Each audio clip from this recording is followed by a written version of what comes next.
Mueller's most damning evidence against Trump just leaked. A 20-page letter from President Trump's criminal defense lawyers just leaked in a bombshell story by the New York Times. The letter exposed Special Counsel Mueller's most damning evidence of obstruction of justice against Donald Trump. The president's attorneys have been arguing rather unsuccessfully to the special counsel for nearly a year that a president cannot obstruct justice, while Mueller's team has interviewed all of his closest associates. Now, the Times blockbuster story has identified what statements Mueller's investigators consider Trump's most self-incriminating public statement, and the letter delivers a preview of his legal arguments to spin the unspinnable.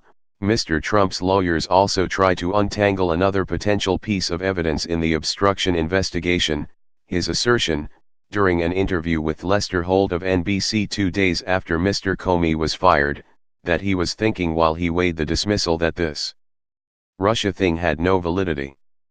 Mr. Mueller's investigators view that statement as damning, according to people familiar with the investigation. Lester Holt's NBC interview on May 11, 2017 would prove to be the last major network interview for Trump, except for his increasingly unhinged forays which are strictly on Fox News. In an unguarded moment, President Trump candidly told Holt, "I was going to fire Comey knowing there was no good time to do it. And in fact, when I decided to just do it, I said to myself, you know, this Russia thing with Trump and Russia is a made-up story."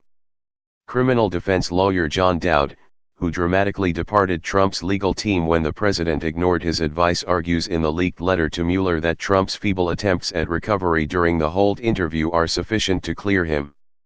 Dowd wrote that when Trump completed his thoughts about Russia with a calculated lie about wanting a proper investigation into his campaign's collusion with Putin's agents.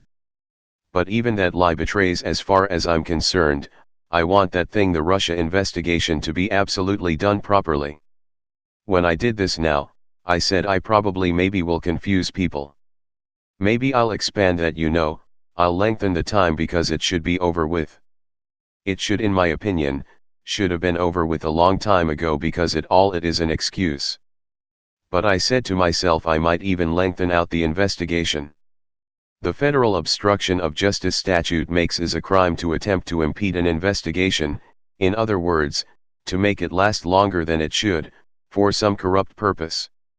One simple example of a corrupt purpose would be the president using the special access his office confers, to string out the investigation for political reasons to keep from disrupting his governing agenda. What is more damning about the criminal defense by Trump's lawyers is that it is a criminal act to seek any form of improper influence over a potential grand jury investigation, and Trump plainly says that his actions will cause confusion. That's why Trump's criminal defense team goes way past the obvious arguments as to why they think Trump didn't obstruct justice into Nixonian territory, pushing a bunk legal theory that the president can't obstruct, which has never once survived a single test in court by him or any president since.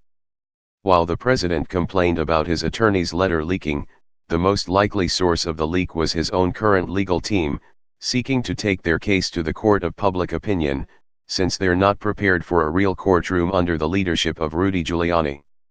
And the leaked letter amply demonstrates that Mueller doesn't need Trump's testimony to file a criminal indictment for obstruction of justice or to issue a damning report to Congress that will ultimately lead to his impeachment from office.